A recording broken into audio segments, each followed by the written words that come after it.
pujian penyembahan kita, biarlah pujian penyembahan kita itu semua menjadi sesuatu dupa yang harum yang kita berikan kepada Bapa Yahweh di hari Sabat yang kudus ini.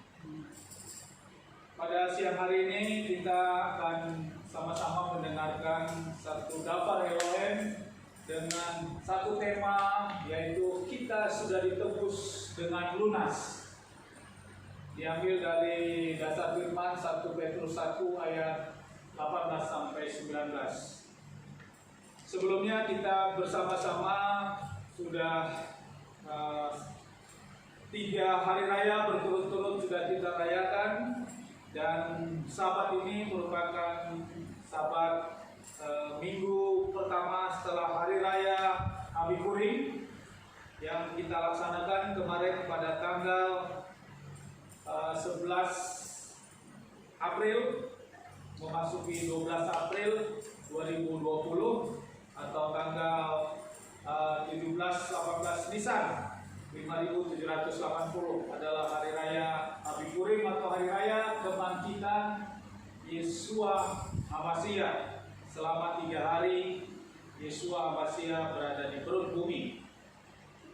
Yang kemudian 3 hari sebelumnya kita merayakan hari raya Pesak atau Paskah, yaitu hari raya kematian Yeshua HaMashiach. Karena Yeshua adalah sebagai domba Paskah yang disalib dan mati pada petang hari, dan ini adalah penggenapan di dalam hari raya Pesak atau Paskah yang dirayakan bangsa Israel saat keluar dari tanah Mesir.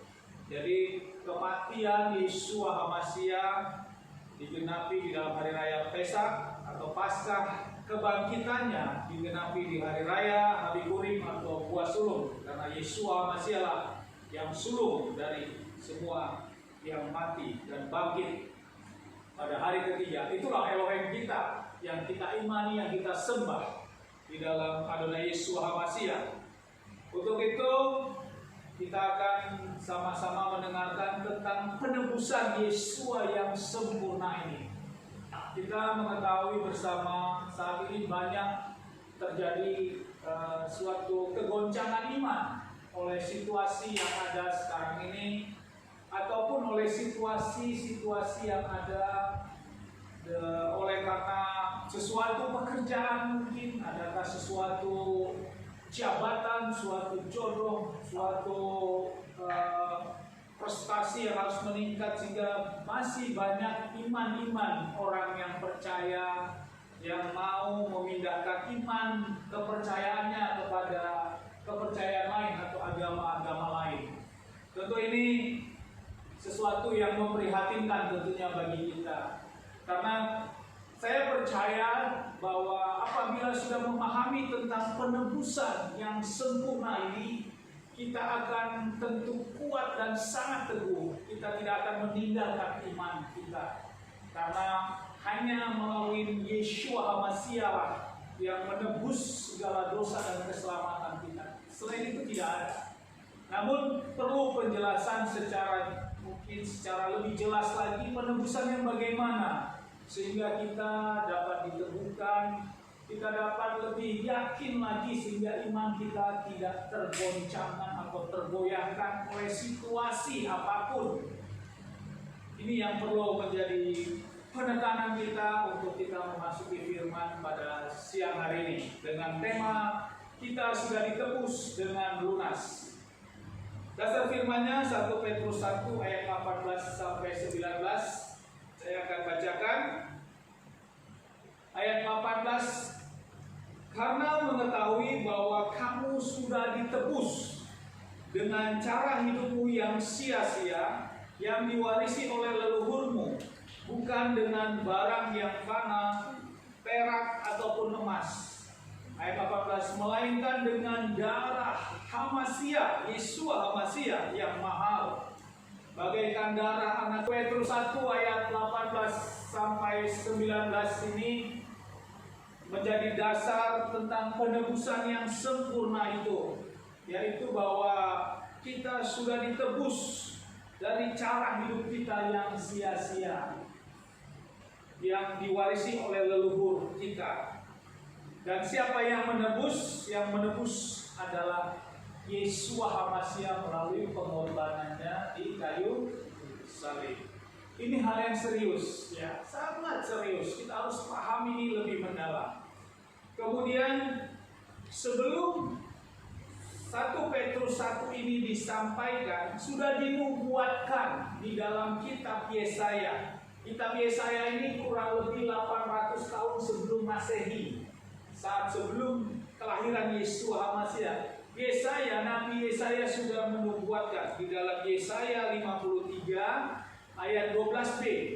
Di sana dikatakan, Dia telah menyerahkan nyawanya kepada kematian dan Dia telah terhitung bersama pemberontak. Dia telah menanggung dosa orang banyak dan Dia bersyafaat bagi para pemberontak. Jadi kitab Yesaya 800 tahun atau 800 tahun sebelum Masehi sudah menubuatkan bahwa adanya Sang yang akan menanggung dosa banyak orang, dosa kita. Dan ini digenapi oleh kedatangan Yeshua itu sendiri. Jadi suatu karya penebusan yang dinubuatkan sebelumnya. Dan kita sangat bersyukur karena kita mempunyai Tuhan yang kita sembah dan dinubuatkan sebelumnya. Kemudian Yeshua sendiri juga mengatakan tentang penebusan ini. Di dalam kitab Mazmur 10 ayat 45 dikatakan, ini Yeshua katakan sendiri. Jadi ada nubuat yang dinubuatkan Yesaya, kemudian di zaman Yeshua juga katakan sendiri langsung di dalam kitab Markus 10 ayat 45. Sebab manusia pun datang tidak untuk dilayani, melainkan untuk melayani, dan untuk memberikan jiwanya sebagai harga tebusan ganti banyak orang.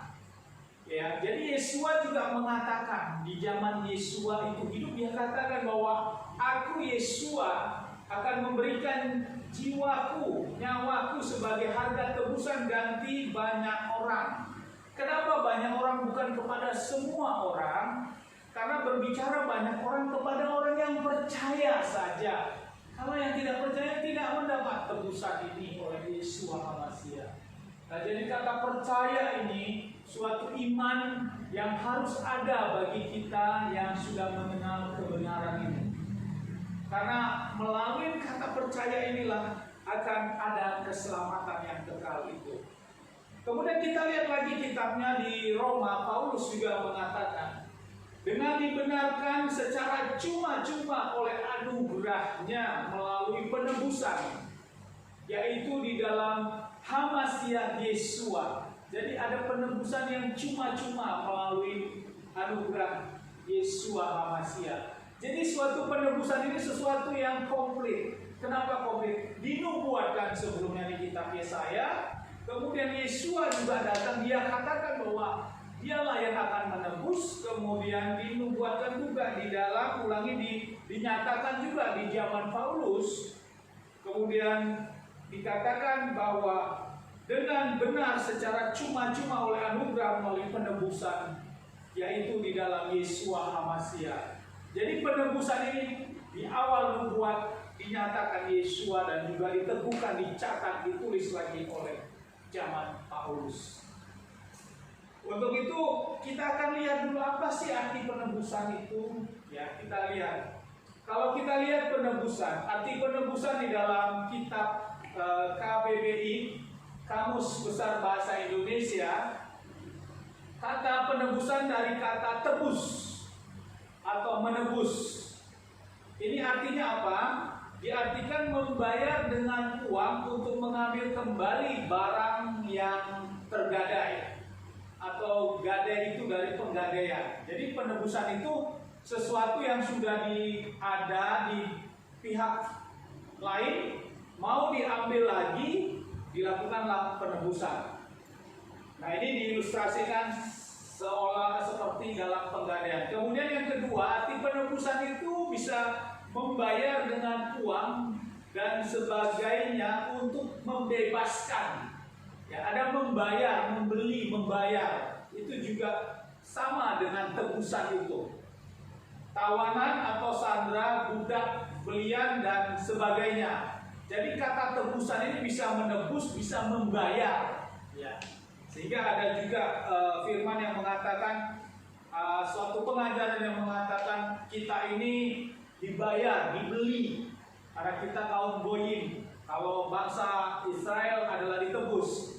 Kita tidak masuk dalam hal itu, tapi kita memberi pemahaman tentang tebusan. Sesuai dengan KBB ini, tebusan itu bisa membayar, bisa juga menebus atau mengambil kembali barang-barang yang di pihak lain. Ini pengertiannya. Nah, untuk itu biar kita lebih paham tentang penebusan ini, berbicara penebusan itu ada 4 hal yang harus kita pahami. Pertama, siapa yang ditebus? Yang pertama ini siapa yang ditebus? Kemudian yang kedua, siapa yang menebus? Yang ketiga, ditebus pakai apa? Kemudian yang keempat, kepada siapa ditebusnya? Jadi ada 4 hal berbicara penebusan. Jadi kalau di dalam tadi Kamus Besar Bahasa Indonesia diilustrasikan sebagai penggadaian, ini bisa kita jawab. Siapa yang ditebus? Mungkin ada seseorang yang menggadaikan barang. Berarti orang si A ini yang ditebus. Kemudian siapa yang menebus? Yang menebus adalah ada pihak lain yang mau menebus. Ditebus pakai apa? Pakai uang. Kepada siapa? Kepada si pemilik usaha penggadaian. Seperti itu kalau penggadaian. Namun bagi iman kita, orang yang percaya, bagaimana tentang hal ini? Siapa yang ditebus? Siapa yang menebus? Kemudian ditebus pakai apa? Kemudian kepada siapa penebusannya? Ini harus kita paham tentang penebusan itu. Nah, di sini kita dapat lihat penebusan bagi orang percaya. Yang pertama, siapa yang ditebus? Yaitu semua orang yang berdosa yang percaya. Ya, ini tadi firman mengatakan tidak semua orang, tapi bagi banyak orang. Bagi banyak orang ini berarti bagi banyak orang yang percaya. Ini yang akan ditebus, yaitu setiap orang, karena setiap orang itu berdosa. Ya, setiap orang itu berdosa. Kemudian siapa yang menebus? Yang menebus adalah Yeshua Hamashiach melalui pengorbanannya. Kemarin kita sudah merayakan hari raya Paskah. Paskah Yeshua lah sang domba Paskah yang menebus dosa umat manusia. Kemudian dia bangkit pada hari ketiga. Jadi kita baru saja seminggu 3 hari yang lalu kita merayakan Paskah dan kita diteguhkan dengan firman ini bahwa hanya Yeshua lah yang menebus. Kemudian ditebus memakai apa Yeshua? Yeshua menebus bukan menebus pakai uang, tapi menebus dengan mengorbankan dirinya sendiri dengan kematian. Kematiannya juga bukan kematian yang biasa-biasa seperti sekarang ada kematian hukuman mati ditembak mati langsung, tapi dengan melalui proses penyiksaan yang sangat-sangat menyakitkan sekali sampai selesai Yeshua mati pada sore hari. Dan itu penggenapan di dalam Paskah, yaitu korban Paskah. Jadi yang Yeshua yang menebusnya pakai apa? Dengan memakai kematian Yeshua sendiri di atas kayu salib. Kemudian kepada siapa ditebus? Berbicara kepada siapa ditebus? Ada yang mengatakan ini ditebus kepada setan. Tidak, saudaraku. Kita tidak ada hubungannya dengan setan untuk menebus. Yeshua mati untuk menebus dosa kepada setan. Tidak. Tapi Yeshua menebus kepada Bapa Yahweh. Kenapa? Bapa Yahweh sendiri yang penebusan itu kepada Bapa Yahweh. Kenapa? Karena Bapa Yahweh sangat konsisten dengan firman-Nya dan melalui firman-Nya itulah diteguhkan. Dia tidak seperti kita manusia masih mencela-mencele. Hari ini makan tempe, besok makan tahu. Ya, hari ini kita ngomong A, besok atau berubah jadi B. Hari ini ngomong kita bilang ke kanan, besok berubah jadi lurus atau ke kiri. Tapi Bapa Yahweh firman-Nya itu ya dan amin, tidak berubah. Setiap firman daftar Bapa Yahweh itu dinyatakan. Oleh karena itu penebusan itu ditebus kepada siapa? Kepada Bapa Yahweh sendiri, bukan kepada setan. Setan tidak ada hubungannya di dalam penebusan ini. Untuk itu kita akan lihat lebih jelas.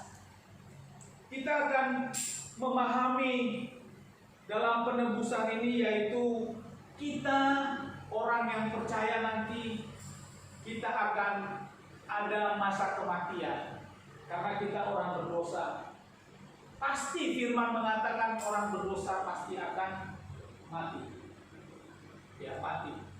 Nah, dan juga iman percaya kita percaya bahwa kita orang yang percaya di dalam Yesus Hamasiah, di dalam alam kematian itu ada kematian yang masuk dalam kerajaan Samaim, kerajaan surga, atau ke neraka. Nah, untuk itu kita akan lihat kematian manusia itu ada beberapa macam, ya. Sehingga kita diteguhkan. Kita lihat bahwa kematian manusia itu ada. Kita lihat ada 3 kematian, yaitu kematian rohani, kemudian kematian jasmani, dan kematian kekal. Jadi kita nanti, saudara-saudaraku, kita yang masih hidup sekarang ini, kita ada waktunya nanti kita akan dipanggil oleh Bapa Yahweh dalam kematian. Jadi manusia kita yang masih hidup ini ada 3 kematian, dan ini harus kita pahami.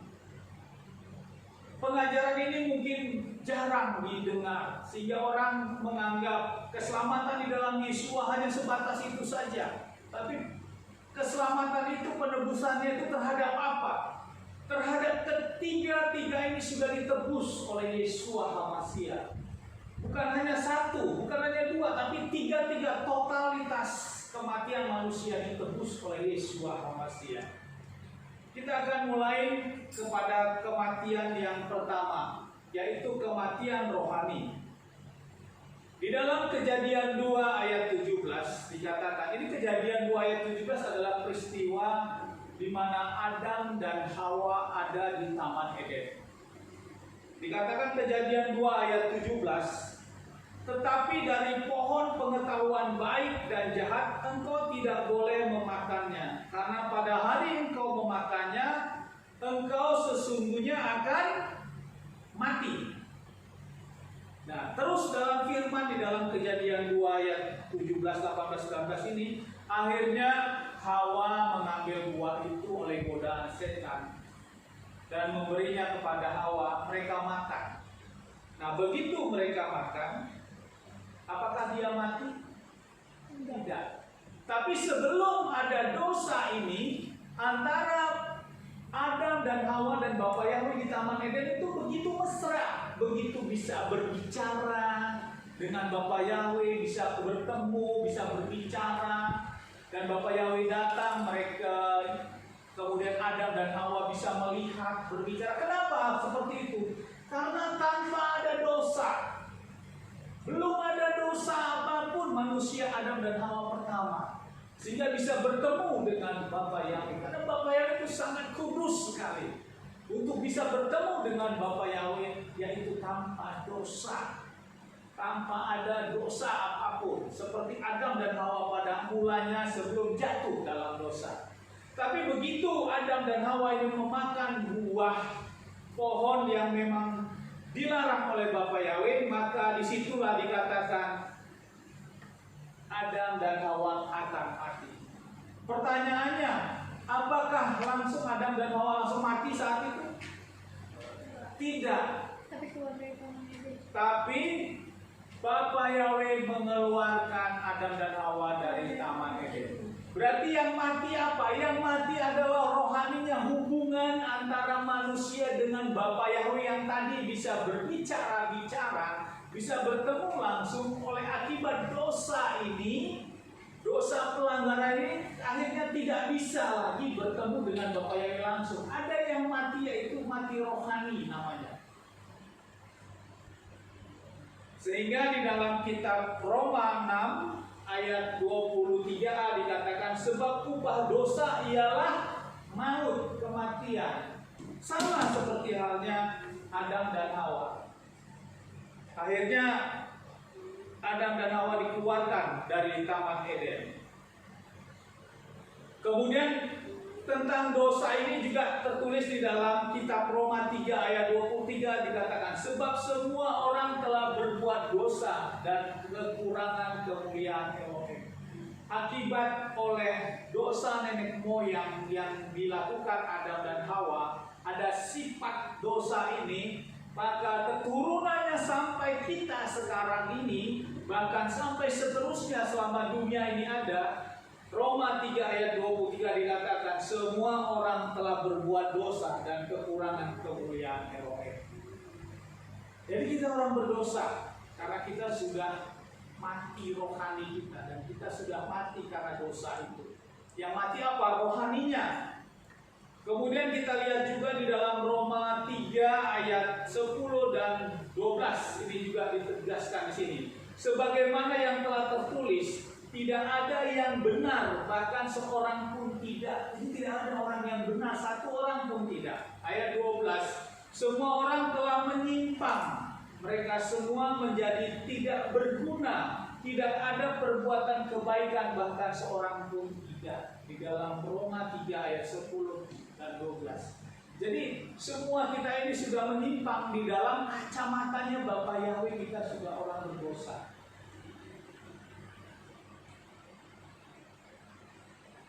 Kenapa seperti itu?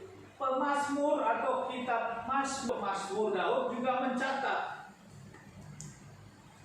Mazmur 51 ayat 7, lihatlah, dalam kesalahan aku diperanakan dalam dosa, ibuku mengandung aku. Jadi di dalam kandungan pun kita sudah ada sifat dosa. Mazmur 51 mengatakan, apalagi sudah lahir, sudah besar, dan seterusnya. Sebagai contoh, mengapa hal ini bisa alami? Kita salah satu contoh saja, apabila orang makin tambah besar, ada nggak orang diajari untuk berantem? Untuk belajar tarik-tarikan, seperti sabit sepak kembar. Kamu tidak diajari untuk rebutan mainan, tapi kamu secara spontanitas untuk rebutan mainan, tarik-tarikan, marah-marahan. Padahal itu tidak diajari. Ya. Orang melakukan hal yang tidak baik, itu tidak perlu diajarin, tapi dia bisa melakukan hal yang tidak baik. Karena ada sifat dosa itu yang terbawa. Bahkan dikatakan di dalam kandungan pun sudah ada dosa di dalam dosa. Nah, kenapa seperti itu? Kalau kita lihat di Galatia 5 ayat 18 dan 20, apa saja tentang perbuatan-perbuatan dosa itu?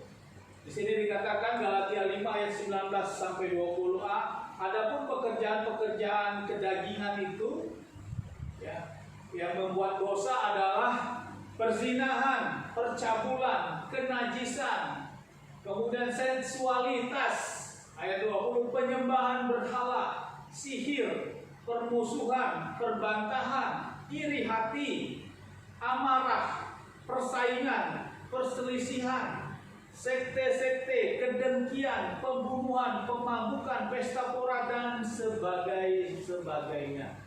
Itulah dosa yang ada. Banyak lagi masih ada. Jadi inilah dosa yang menyebabkan orang jatuh di dalam dosa itu. Ditulis di dalam kitab Galatia 5 ayat 19 sampai 20 tentang dosa-dosa perbuatan daging. Sehingga di dalam kitab Efesus 21 ayat 1 dikatakan,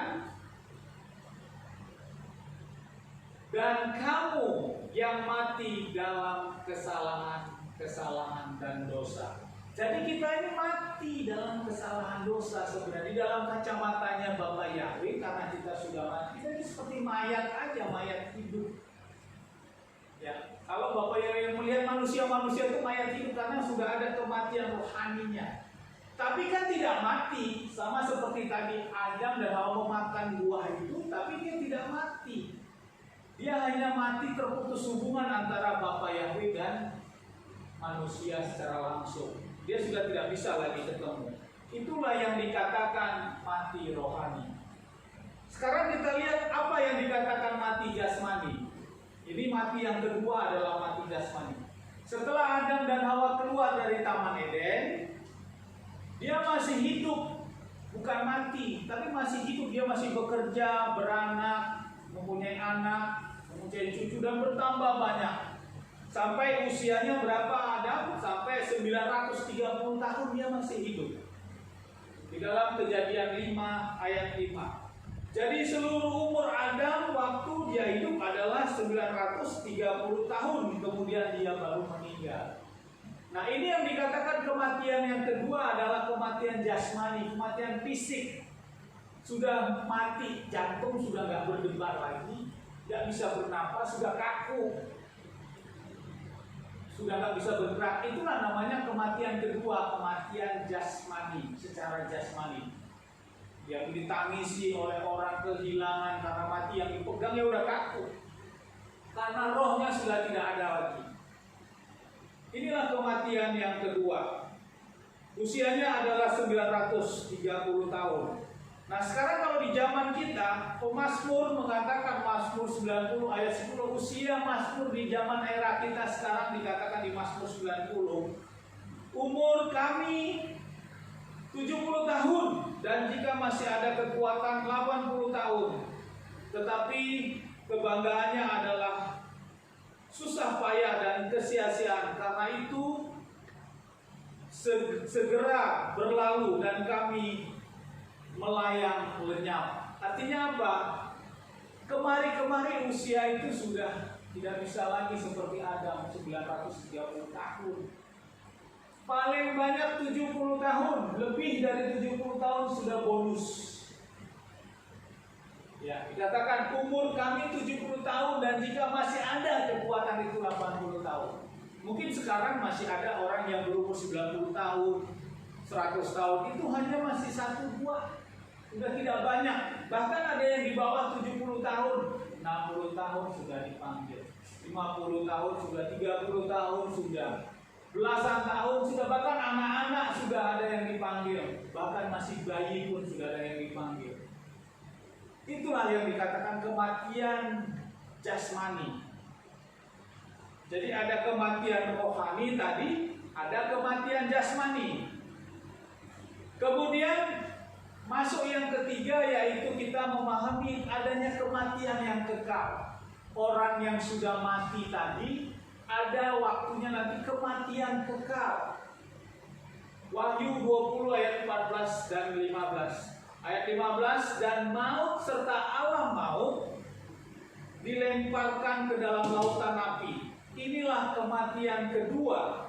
Dan jika seorang tidak didapatkan tertulis dalam kitab kehidupan itu, dilemparkan ke dalam lautan api. Inilah kematian yang ketiga, yaitu kematian kekal di alam roh, yaitu setelah manusia mati, nyawanya masuk dalam keputusan apakah tercatat dalam buku kehidupan atau tidak. Kalau tidak, maka dia masuk dalam kematian kekal, masuk samain, masuk surga atau masuk neraka. Jadi 3 hal ini manusia mengalami 3 kematian. Ada kematian rohani, ada kematian jasmani, ada kematian kekal. Nah, pertanyaannya, ketiga kematian inilah yang ditebus oleh Yeshua HaMashiach secara sempurna. Tidak ada lagi yang lain yang bisa menebus 3 kematian ini.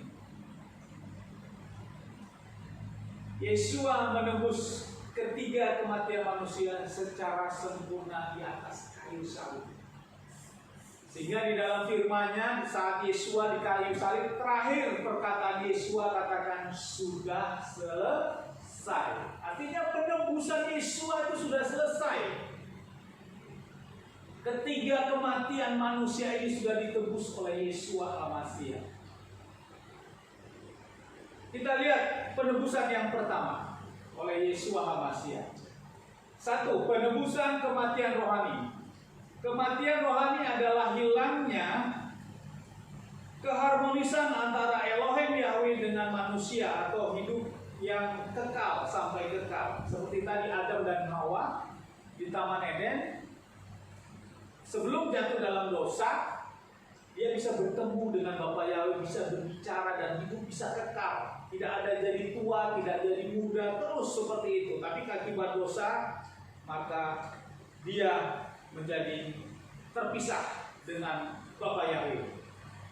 Kejadian 3 ayat 7 dikatakan, dan terbukalah mata mereka keduanya, dan mereka menyadari bahwa mereka telanjang, dan mereka menyambat daun pohon ara dan membuat cawan. Akibat dosa itu maka matanya terbuka, dan dia sadar bahwa dia telanjang. Akibat dosa, sehingga dia tahu bahwa dia telanjang. Sehingga Yesaya 59 ayat 2 juga mengatakan, namun kejahatanmu itulah yang memisahkan kamu dari Elohimmu, dan karena dosa-dosamu dia telah menyembunyikan wajahnya darimu untuk mendengar. Jadi karena kejahatan, karena dosa itu, maka memisahkan antara Bapa Yahweh dengan manusia karena dosa-dosa itu. Nah, kita lihat adanya terpisah antara manusia, Bapa Yahweh dan manusia. Ini ditebus oleh Yeshua HaMashiach saat di kayu salib. Kita lihat penebusan Yeshua, karena Yeshua datang menebus semua 3 kematian tadi. Kematian rohani, kematian jasmani, dan kematian kekal. Kita lihat Matius 27 ayat 46. Ini penebusan Yeshua terhadap kematian rohani. Dan kira-kira jam ke-9, Yeshua berteriak dengan suara nyaring sambil berkata, Eli, Eli, lama sabatani, yang artinya, Elohim, Elohimku, mengapa engkau meninggalkan aku? Jadi Bapa Yahweh itu meninggalkan Yeshua, Yeshua ditinggalkan Bapa Yahweh. Sama seperti tadi, Adam dan Bapa Yahweh Hawa terputus hubungannya. Sama juga ini, Yeshua saat di kayu salib dia katakan, Eli, Eli lama sabatani, yang artinya, Elohimku, Elohimku, mengapa engkau meninggalkan aku? Terputusnya antara Yeshua HaMashiach dengan Bapa Yahweh. Ini sesuatu yang sangat menyakitkan, menyedihkan bagi Yeshua HaMashiach. Ada yang terputus, yang tadinya Yeshua dan Bapa Yahweh ini bisa menjadi satu, tapi ada momen waktu yang terputus, sama seperti tadi Adam, Hawa, dan Bapa Yahweh. Akibat dosa itu terputus hubungannya, dan ini ditebus oleh Yeshua di atas kayu salib. Kemudian kita lihat penebusan yang kedua, kematian jasmani. Yeshua juga mati. Dikatakan di Lukas 23 ayat 46. Dan sambil berseru dengan suara nyaring, Yeshua berkata, Ya Bapa, ke dalam tanganmu aku menyerahkan rohku. Dan sesudah mengatakan hal itu, ia menghembuskan napasnya. Kematian jasmani yang kita juga manusia biasa akan mati, Yeshua juga melakukannya, dia juga mati, selesai. Jadi ditebus oleh Yeshua, Yeshua juga mengalami kematian itu. Inilah kematian jasmani yang ditebus oleh Yeshua HaMashiach. Kemudian yang ketiga, penebusan terhadap kematian yang kekal. Kematian yang kekal. Ini penebusan kematian yang kekal. Di dalam Lukas 16 ayat 19 sampai 24. Kita akan baca sebagai Lukas 16 tentang penebusan terhadap kematian yang kekal.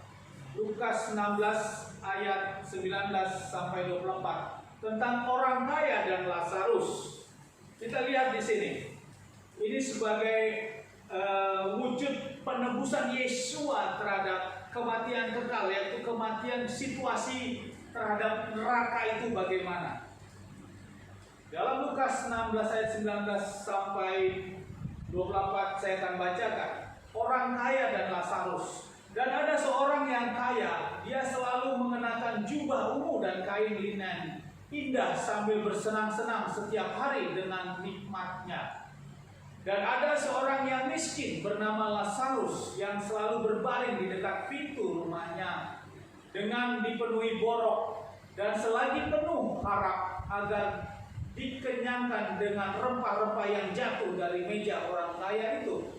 Sebaliknya malah anjing-anjing sambil menghampirinya mereka menjilati boroknya. Dan terjadilah bahwa orang miskin itu meninggal dan dia dibawa oleh para malaikat ke pangkuan Abraham, dan orang kaya itu juga meninggal dan dikuburkan. Dan di alam maut ketika mengangkat matanya sementara mereka dalam siksaan, dari jauh dia melihat Abraham dan Lazarus di pangkuannya, dan sambil berteriak dia berkata, "Bapa Abraham, berikanlah aku kemurahan dan suruhkanlah Lazarus yang tadi, yang orang miskin yang borok tadi, agar dia mencelupkan ujung jarinya ke dalam air dan menyejukkan lidahku, sebab aku sangat menderita dalam nyala api ini." Namun Abraham berkata, "Nak, ingatlah bahwa engkau telah menerima hal-hal baikmu dalam hidupmu, sedangkan Lazarus hal-hal yang buruk, dan sekarang ini dia dihibur, sedangkan engkau menderita." Dan menderita. Jadi di sini kita bisa lihat di alam neraka itu suatu situasi yang sangat haus sekali, dengan penderitaan yang sangat haus. Dan ini juga ditebus oleh Yesua HaMasiah. Ditebus di mana? Saat Yesua di dalam kitab Yohanes 19 ayat 28 sampai 30 dikatakan, "Dan sesudah itu Yesua mengetahui bahwa segala sesuatu sudah diselesaikan, sehingga kitab suci telah digenapi, berkata, aku haus." Jadi bagaimana hausnya Yesua di atas kayu salib? Karena di atas kayu salib itu penderitaan yang sangat berat, sama seperti orang di dalam neraka itu. Itulah penyiksaan Yesua di atas kayu salib. Kondisi Yesua di atas kayu salib itu dengan beban paku yang menahan tubuhnya, dan darah sudah menutup, sakitnya luar biasa, dan ada masa haus sekali. Ayat 29, lalu orang menaruh sebuah bejana yang penuh dengan anggur asam dan dengan mengisi bunga karang dengan anggur itu, serta menempatkannya pada sebatang pisau. Mereka menyodorkannya ke mulutnya. Kemudian ketika Yesua mengecap anggur itu dan dia berkata, "Selesailah sudah," dan seraya menundukkan kepala dia menyerahkan rohnya. Jadi Yesua juga menebus bagaimana penderitaan di neraka itu yang dikatakan orang kaya dengan Lazarus ini tadi, di mana orang kaya ini minta setetes air saja, celupkanlah, berikanlah kepadaku, karena dia di alam neraka. Dan situasi neraka ini sama seperti Yesua di atas kayu, penderitaannya sudah begitu menyakitkan sampai air setetes pun. Sehingga Yesus katakan, aku haus. Dan ini penggenapan dalam penebusan kematian kekal itu. Dan terakhir dikatakan, selesai sudah. Jadi di atas kayu salib ini Yesus sudah menebus 3 kematian itu, yaitu kematian rohani, kematian jasmani, dan kematian kekal itu sudah ditebus oleh Yesua HaMasiah. Untuk itu kita jelas di sini bahwa Yesua telah menebus 3 kematian manusia di atas kayu salib, yaitu kematian rohani, kematian jasmani, dan kematian kekal. Jadi Bapak Ibu, adik-adik sekalian, betapa sempurnanya penebusan oleh Yeshua HaMashiach. Kita sudah memahami ada 3 kematian, dan ini semua manusia akan mengalami 3 kematian itu. Kematian pertama ini kita sudah alami sekarang ini. Kita mati hubungan rohani dengan Bapa. Tinggal 2 lagi yang akan kita alami. Kematian jasmani kita akan mati. Napas kita tidak, jantung kita tidak berdebar, dan nanti ada kematian kekal. Sehingga di dalam kitab Yohanes 3 ayat 16 dikatakan, sebab Elohim demikian mengasihi dunia ini, sehingga Dia mengaruniakan putranya yang tunggal, supaya setiap orang yang percaya kepadanya tidak binasa, melainkan dapat memperoleh hidup yang kekal. Ini suatu firman yang disampaikan kepada kita orang yang percaya. Kamu harus percaya, karena Yesus Bapa yang memberikan putranya, supaya setiap orang yang percaya kepada tidak binasa. Binasa kenapa? Kematian, 3 kematian kekal ini akan dialami kepada orang yang percaya. Kalau kita lihat, kalau demikian, sesungguhnya kebaikan, kesalehan kita tidak bisa untuk menyelamatkan kita, untuk menebus kita dari dosa dan membuat kita masuk Samayim. Ini satu pemahaman yang perlu kita pahami bersama. Kesalehan, kebaikan yang kita lakukan selama kita hidup, kita berbuat baik, kita menolong orang, kita melakukan Torah, sampai semuanya kita lakukan Torah, hukum Torah ini kita lakukan sungguh-sungguh. Tapi kalau kita tidak percaya kepada Bapa Yahweh, kita tidak juga akan sampai kepada Bapa Yahweh, yaitu Samayim. Karena kalau mau sampai ke Samayim, kita harus clear dari dosa. Sama seperti Adam dan Hawa tadi sebelum jatuh ke dalam dosa. Untuk bisa Bapa Yahweh dan Adam dan Hawa berbicara, bertemu Bapa Yahweh tanpa dosa. Samayim, surga adalah tempatnya Bapa Yahweh. Jadi kesalehan apapun, kita tidak bisa untuk menyelamatkan kita, untuk menebus kita dari dosa dan membuat kita masuk surga atau Samayim. Amal kita seberapa banyak, kebaikan kita seberapa banyak, kita melakukan Torah, kita melakukan sabat, tiap sabat kita melakukan hari raya, kita melakukan puasa, kita melakukan sunat, kita memakan makanan yang kosher, kita lakukan itu, tidak menjadi jaminan untuk masuk ke dalam kerajaan Samayim. Kita lihat di dalam kitab Yesaya 64 ayat 6. Ini versi LAI yang lebih jelas, Lembaga Alkitab Indonesia dikatakan, demikianlah kami sekalian seperti seorang najis. Kita ini seperti seorang najis, dan segala kesalehan kami seperti kain kotor. Kami sekalian menjadi layu seperti daun, dan kami lenyap oleh kejahatan kami seperti daun dilenyapkan oleh angin. Jadi kesalehan kami seperti kain kotor. Sesaleh apapun kita itu seperti kain kotor di hadapan Bapa Yahweh. Ini kain kotornya bukan kain kotor seperti gambaran itu yang mau dicuci. Kotor dan sangat kotor.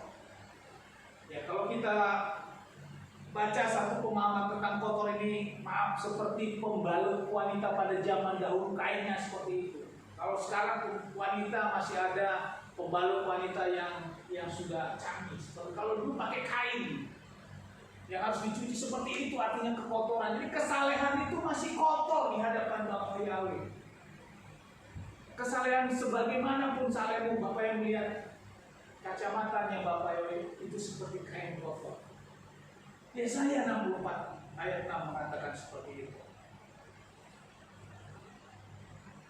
Kemudian kalau kita lihat lagi di dalam Galatia 2 ayat 16 juga dikatakan, Galatia 2 ayat 16, yang mengetahui bahwa manusia dibenarkan bukan bukan karena perbuatan-perbuatan Torah. Saya ulangi, yang mengetahui bahwa manusia dibenarkan bukan karena perbuatan-perbuatan Torah, bukan karena melakukan Torah ini kita dibenarkan di hadapan Bapa Yahweh, melainkan melalui iman Yeshua HaMashiach. Dan kita telah beriman kepada Yeshua HaMashiach agar kita dapat dibenarkan karena iman HaMashiach dan bukan karena perbuatan-perbuatan Torah, sebab tidak satupun daging akan dibenarkan karena perbuatan-perbuatan Torah. Jadi Galatia 2 ayat 16 juga ini menyatakan hal itu. Bukan karena kita melakukan ibadah Sabat seperti ini kita diselamatkan. Bukan karena kita melakukan hari-hari raya kita diselamatkan. Bukan karena kita melakukan 7 hari raya, kita melakukan puasa, kita diselamatkan. Bukan itu yang menjadi pertama, bukan itu. Karena itu tidak menyelamatkan kita. Karena seperti tadi di kitab Yesaya, semuanya itu bagaikan kain kotor di hadapan Bapa Yahweh.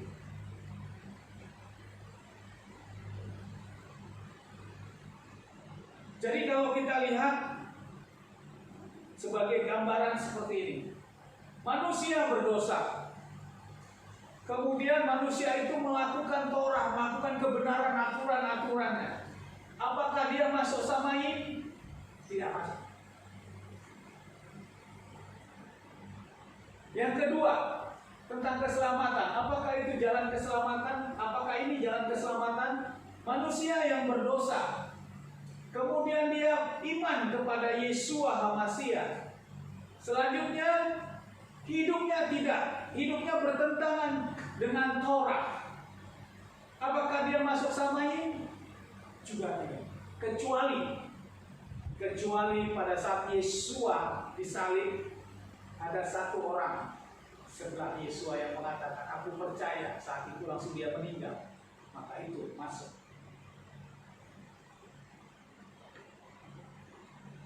Terus bagaimana agar kita masuk? Yang kita lakukan seperti ini. Kita sebagai manusia yang berdosa, seperti firman tadi di atas sudah dikatakan, kita adalah manusia berdosa. Kita harus percaya, iman percaya kita percaya kepada Yeshua lah yang menebus kita dari kematian, 3 kematian tadi. Kematian rohani, kematian jasmani, dan kematian kekal. Hanya Yeshua lah yang menebus dosa-dosa kita. Kemudian dalam kita menjalani hidup ini, baru kita melakukan Torah-Torahnya Bapa Yahweh, aturan-aturannya Bapa Yahweh. Kemudian barulah kita bisa masuk ke dalam kerajaan Samawi. Ini yang harus kita dapatkan. Bukan kita melakukan Torah, tapi kita nggak percaya Yeshua. Itu tidak sesuai dengan penggenapan Yeshua HaMashiach sebagai korban penebusan. Atau sebaliknya, kita percaya kepada Yeshua HaMashiach. Aku percaya kepada Yeshua HaMashiach. Kemudian dalam hidup kita lakukan suatu kegiatan yang tidak sesuai dengan Torahnya Bapa Yahweh. Kita lakukan suka-suka, kita lakukan dia masih main judi, mencuri, kita melakukan klinik-klinik. Tapi aku kan percaya Yeshua sebagai juru selamat. Itu juga tidak sesuai dengan firman. Jadi saudara-saudaraku, pemahaman ini yang harus kita dapatkan secara totalitas keseluruhan. Karena ada yang mengatakan, kok ibadahnya kok sesuai dengan ibadah seperti ibadah perjanjian lama, melakukan Torah. Iya, karena Torah memang harus dilakukan. Tapi sebelum Torah dilakukan, kami semua iman, kami percaya kepada Yeshua HaMashiach yang menebus kami. Karena Yeshua lah yang mati, kemudian menebus dosa-dosa. 3 hari dia bangkit, naik ke Samaim, dan waktunya nanti akan turun. Itu iman pertama kami. Kemudian baru kami melakukan ibadah-ibadah kami sesuai dengan Torahnya Bapa Yahweh yang ada tertulis di dalam kitab suci kita. Inilah penggenapan totalitasnya. Sehingga kita dikembalikan untuk pengajaran-pengajaran Torahnya Bapa Yahweh. Kami tidak meninggikan Torahnya itu, tapi kami melakukan ketaatan terhadap Torah. Tapi iman kami kepada Yeshua HaMashiach. Karena apa? Ini adalah penggenapan di dalam kitab Matius 5 ayat 20. Ini Yeshua HaMashiach sendiri yang sebab aku berkata kepadamu bahwa jika kebenaranmu tidak melimpah lebih banyak daripada para ahli kitab dan orang Farisi, kamu sekali-kali tidak dapat masuk ke dalam kerajaan sama ini. Ini Yeshua mengatakan. Kalau kita lihat kebenaran orang-orang Farisi dan ahli kitab, mereka melakukan Torah secara totalitas. Kita di sini katakan tidak melimpah jika kebenaranmu tidak melimpah lebih banyak daripada ahli kitab dan orang Farisi. Bukan kebenaran ahli kitab orang Farisi puasa seminggu 2 kali, kita biar melimpah puasa 3 kali atau 4 kali seminggu. Bukan itu. Atau sebaliknya, orang Farisi dia melakukan hari raya 7 hari raya terus menerus kita lakukan bukan. Kemelimpahan kita adalah karena kita pengenalan atas penebusan Yeshua HaMashiach. Itulah yang artinya kebenaranmu harus melimpah daripada orang Farisi dan kitab para nabi itu. Orang-orang Farisi, para ahli kitab dan orang Farisi. Jadi ahli kitab orang Farisi ini adalah taat Torah. Kita harus melimpah. Melimpah kita apa? Kita percaya iman kita ditebus oleh Yeshua HaMashiach, dan kita juga setelah itu baru kita mengikuti bagaimana pengajaran para ahli kitab dan orang-orang Farisi. Karena janjinya apa? Dikatakan, jika kebenaranmu tidak seperti itu, kamu sekali-kali tidak dapat masuk ke dalam kerajaan sama ini. Jadi ini satu janji. Ini Yeshua HaMashiach sendiri yang mengatakan tentang kerajaan Samaim, untuk masuk dalam kerajaan Samaim. Nah, pemahaman ini yang sama-sama kita dapatkan. Jadi tentang penebusan yang kita sampaikan sesuai tema ini, kita bisa memahami bahwa penebusan itu saya sampaikan sebagai ilustrasi seperti ini. Kita ini orang berdosa. Orang berdosa. Sebagai ilustrasi, ada seorang yang melakukan penggadaian, menggadaikan, contohnya menggadaikan kalung. Kemudian kalung ini digadaikan, tapi masa jatuh tempo tanggal 10 misalnya. Ada informasi tanggal 1, bahwa informasi tanggal 1 dari pihak penggadaian, kalau tanggal 10 tidak ditebus, maka barang itu akan menjadi milik penggadaian. Orang ini tenang-tenang saja, sehingga dia sebagai ilustrasi ini sambil menunggu tanggal 10 jatuh tempo, dia apa lakukan? Dia datang ke panti asuhan, dia memberikan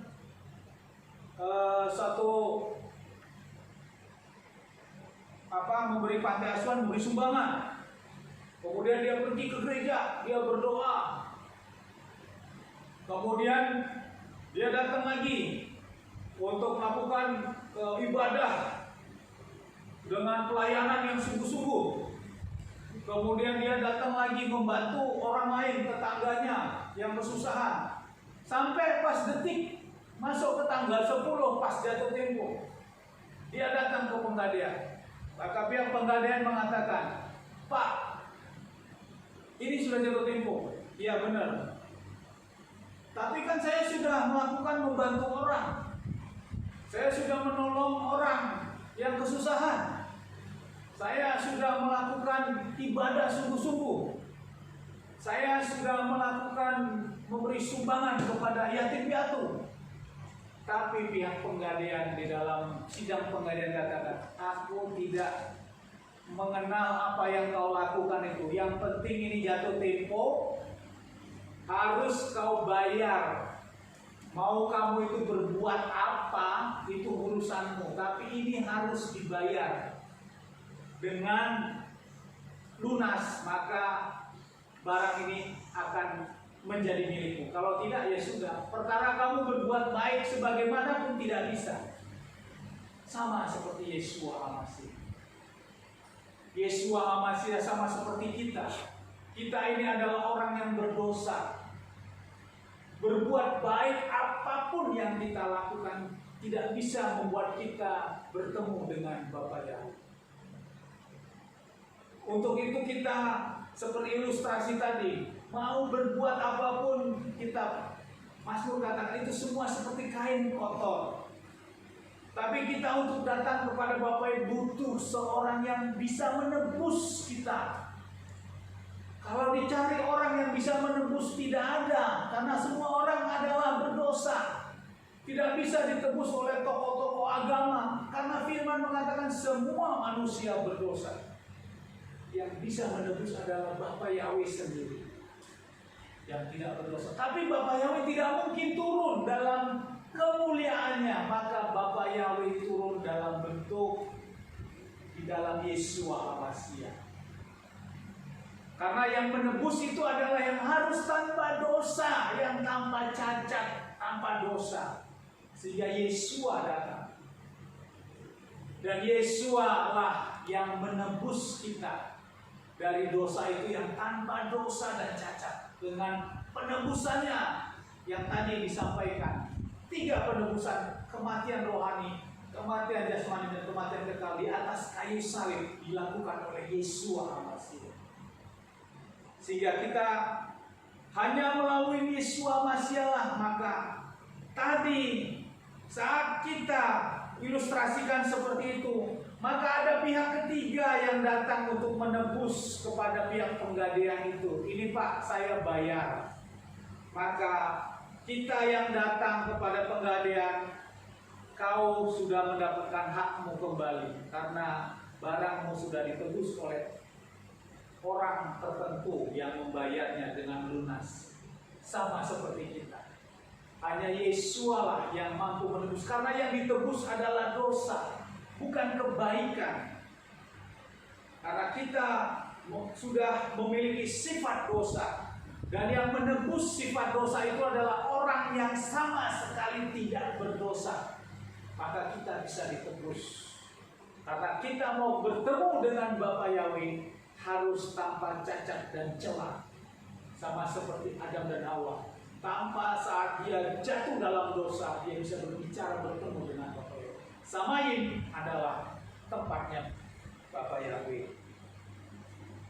Sehingga Bapak Ibu, adik-adik sekalian, kita Matius seperti itu. Di dalam Matius 5 ayat 17 juga katakan, janganlah mengira bahwa aku datang untuk membatalkan Torah atau kitab para nabi. Aku datang tidak untuk membatalkannya, melainkan untuk menggenapinya. Jadi di dalam kitab Matius 5 ayat 17 juga Yeshua tidak membatalkan Torah. Jadi kalau tadi kitab Galatia mengatakan kalau kamu melakukan Torah itu kesia-siaan, iya. Kalau iman kita tidak di dalam Yeshua dulu. Jadi kita memahami kitab Galatia 2 tadi harus totalitas. Tapi kalau kita percaya kepada Yeshua HaMashiach sebagai juru selamat kita, yang menyelamatkan kita, yang menebus kita dari kematian rohani, jasmani, dan kematian kekal. Kemudian kita melakukan Torahnya Bapa Yahweh, karena di Matius 5 ayat 17 juga katakan bahwa jangan mengira bahwa aku datang untuk membatalkan Torah atau kitab para nabi. Aku datang tidak untuk membatalkan, melainkan untuk menggenapinya. Yeshua juga tidak membatalkan Torah. Jadi yang tertulis di dalam kitab Torah ini juga kita harus lakukan. Tapi diawali dengan iman percaya kita kepada Yeshua HaMashiach. Karena itulah janjinya untuk masuk ke dalam kerajaan Samaim. Seperti yang tertulis di dalam Matius 5 ayat 20 tadi. Sebab aku berkata kepadamu bahwa jika kebenaranmu tidak melimpah, lebih banyak daripada para kitab dan orang-orang Farisi, para ahli kitab dan orang Farisi, kamu sekali-kali tidak dapat masuk ke dalam kerajaan Samaria. Untuk itu kita lihat juga di dalam kitab 1 Tesalonika ayat 3 ayat 19 dikatakan, untuk memantapkan hatimu tanpa celah dalam kekudusan di hadapan Elohim dan Bapa kita pada saat kedatangan Tuhan Yesus HaMasiah bersama orang-orang kudus. Jadi saat kedatangan Yesus HaMasiah, Bapa menginginkan kita tanpa cacat dan tanpa celah. Untuk tanpa cacat dan celah ini adalah kita melakukan Torahnya Bapa itu. Tapi iman kita tetap percaya kepada Yesus HaMasiah sebagai penebus kita yang sempurna. Karena di kitab Matius 22 ayat 14 dikatakan banyak yang dipanggil, tetapi sedikit yang dipilih. Maka untuk menuju keselamatan itu memang harus dikerjakan. Keselamatan itu harus dikerjakan. Diawali dengan iman percaya kita kepada Yesus HaMasiah. Bukan berbalik. Ada yang sekarang pengajaran kita kembali ke Torah terus, tapi Yesus-nya ditinggalkan. Tidak seperti itu. Iman kita tetap kepada Yesus HaMasiah. Inilah firman kita pada siang hari ini, hari Sabat ini. Biarlah kita diteguhkan, dikuatkan untuk meresponi Hari Raya Kebangkitan Habikurim yang minggu lalu kita rayakan. Dan diteguhkan bahwa hanya Yesus-lah yang mati dan menebus kita dari segala dosa kesalahan kita. Dari 3 kematian, kematian rohani, kematian jasmani, dan kematian kekal. Jangan ragukan imanmu. Apapun keadaanmu, apapun keadaan yang terjadi di dalam kehidupan kita, jangan tinggalkan imanmu. Karena keselamatan sudah pasti di dalam Yesus HaMasiah. Dan kita lakukan kebenaran hari-hari kita sesuai dengan Torahnya Bapa Yahweh. Maka waktunya telah kita akan sama-sama berkumpul di dalam kerajaan Samaria. Amin. Bapa Yahweh dipermuliakan. Haleluya.